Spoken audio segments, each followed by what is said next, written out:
Zia charitable trust দুর্নীতি মামলায় BNP chairperson Begum Khaleda জিয়াকে হাইকোর্টের দেয়া খালাসের রায় বহাল রেখেছে আপিল বিভাগ। হাইকোর্ট এর আগে 7 বছরের দণ্ড দেয় সাবেক প্রধানমন্ত্রী খালেদা জিয়াকে। বিচারপতি আশফাকুল ইসলামের নেতৃত্বাধীন 4 সদস্যের আপিল বেঞ্চ এই শুনানি রয়েছে। এর আগে গত 23 ফেব্রুয়ারি জিয়া চ্যারিটেবল ট্রাস্ট দুর্নীতি মামলায় খালেদা জিয়াকে খালাসের রায়ের বিরুদ্ধে আপিল বিভাগে আবেদন করে রাষ্ট্রপক্ষ ও দুর্নীতি দমন কমিশন। গত বছরের 27 নভেম্বর জিয়া চ্যারিটেবল ট্রাস্ট দুর্নীতি মামলায় 7 বছরের কারাদণ্ডপ্রাপ্ত খালেদা জিয়াকে খালাস দেয় হাইকোর্ট। খালেদা জিয়া ছাড়াও এই মামলায় সাজা হওয়ায় অন্য 2 জনকেও খালাস দেওয়া হয়। জিয়া চ্যারিটেবল ট্রাস্টের নামে অবৈধভাবে 3,15,43,000 টাকা লেনদেনের অভিযোগে খালেদা জিয়া সহ 4 জনের বিরুদ্ধে 2010 সালের 8 অগস্ট তেজগাঁ থানায় এই মামলা করে দুর্নীতি দমন কমিশন দুদক।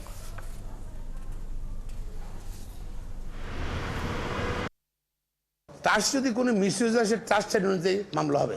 ব্রিচ অফ ট্রাস্টের জন্য দুদকে মামলা তো হবে না, সেটাই তাদের স্মরণ করে দিয়ে আমরা বলেছি যে আগের মামলাটার মতোই তখন আগে ট্রাস্ট ছিল এবং ট্রাস্টের দায় দায়িত্ব এটা দুদকের কোনো নাথিং টু ডু।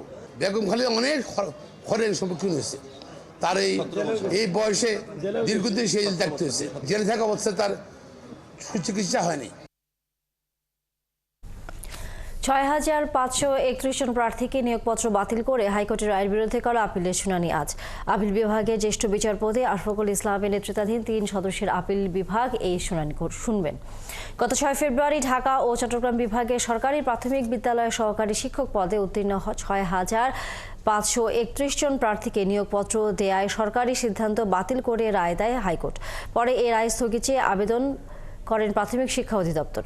গত 31 অক্টোবর সরকারি প্রাথমিক বিদ্যালয়ের সহকারী শিক্ষক পদে 3য় ধাপে ঢাকা ও চট্টগ্রাম বিভাগের চূড়ান্ত ফল প্রকাশ করা হয়। এতে উত্তীর্ণ হন 6,531 জন। প্রাথমিক শিক্ষা অধিদপ্তরের ওয়েবসাইটে এই ফল প্রকাশ করা হয়। ঢাকা ও চট্টগ্রাম বিভাগে সরকারি প্রাথমিক বিদ্যালয়ের সহকারী শিক্ষক পদে এরা উত্তীর্ণ হন। হাইকোর্টের আরো খবর নিয়ে যুক্ত হচ্ছেন সহকর্মী সৈকত সাদিক। সৈকত, জিয়া চ্যারিটেবল ট্রাস্ট দুর্নীতি মামলায় বিএনপির চেয়ারপারসন বেগম খালেদা জিয়াকে হাইকোর্টের দেয়া খালাসের রায় বহাল রেখেছে আপিল বিভাগ। এই নিয়ে আদালতের কোনো পর্যবেক্ষণ আছে কিনা? তানিয়া, আজকে সকালে কিন্তু আপিল বিভাগে এটা 10 নম্বর আইটেম ছিল যে বিএনপির চেয়ারপারসন বেগম খালেদা জিয়া ট্রাস্ট দুর্নীতি মামলায় হাইকোর্ট তাকে যে খালাস দিয়ে যে রায়টা দিয়েছিলেন সেটার বিরুদ্ধে রাষ্ট্রপক্ষ এবং দুর্নীতি দমন কমিশন দুদক দুটি আবেদন করেছিলেন। সেই আবেদনের শুনানি কিন্তু গতকালকেও হওয়ার কথা ছিল, সেটা আজকে নির্ধারণ করা হয় এবং আজকে সকালেই আপিল বিভাগ বসে, যদিও প্রধান বিচারপতি ছিলেন না, বিচারপতি আশফাকুল ইসলামের নেতৃত্বাধীন 3 সদস্যের বেঞ্চে এটা শুনানি শুরু হয়।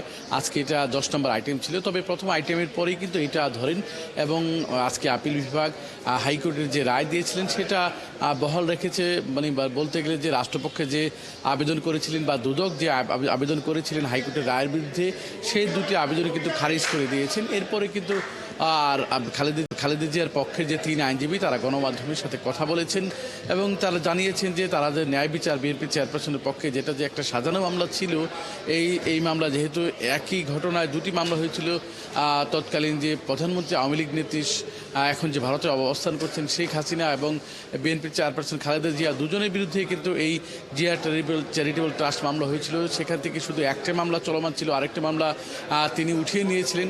সেই মামলায় আজকে খালেদা জিয়াকে সর্বোচ্চ আদালত খালাস দিলেন। এতে তার পক্ষে যে আইনজীবী তারা সন্তোষ প্রকাশ করেছেন এবং তারা বলেছেন এই মামলাটা নিম্ন আদালতে যেখানেই হয়েছে সেখানে যে এই মামলাটা ধরেছেন যে বিচারপতি, তারা এখান থেকে সুবিধা নিয়েছেন বিএনপিকে এবং খালেদা জিয়ার পরিবারকে রাজনৈতিকভাবে হেয় প্রতিপন্ন করার জন্যই এই মামলাটা দেয়া হয়েছিল। এসব কথা কিন্তু আগেও বলেছিলেন, আজকেও বিএনপির আইনজীবীরা বলেছেন।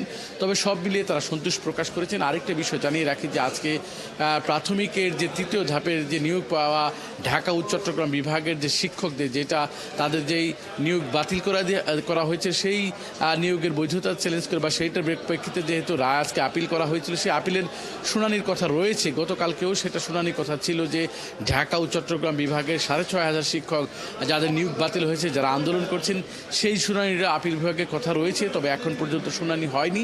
শুনানি হলে পরবর্তী সংবাদে কিন্তু আমরা জানিয়ে দিতে পারবো আজকে এইটা আপিল বিভাগ সেই রায় কি বহাল রাখলো কিনা হাইকোর্টের নাকি সেটা যাই করলো সেটা কিন্তু আমরা পরবর্তী সংবাদে জানিয়ে দিতে পারবো।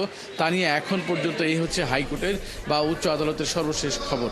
ধন্যবাদ সৈকত সাদিক। নিশ্চয়ই আমরা ফিরবো পরবর্তীতে আপনার কাছ থেকে বিস্তারিত জানবার জন্য। দর্শক সহকর্মী সৈকত সাদিক ছিলেন এতক্ষণ আদালত থেকে।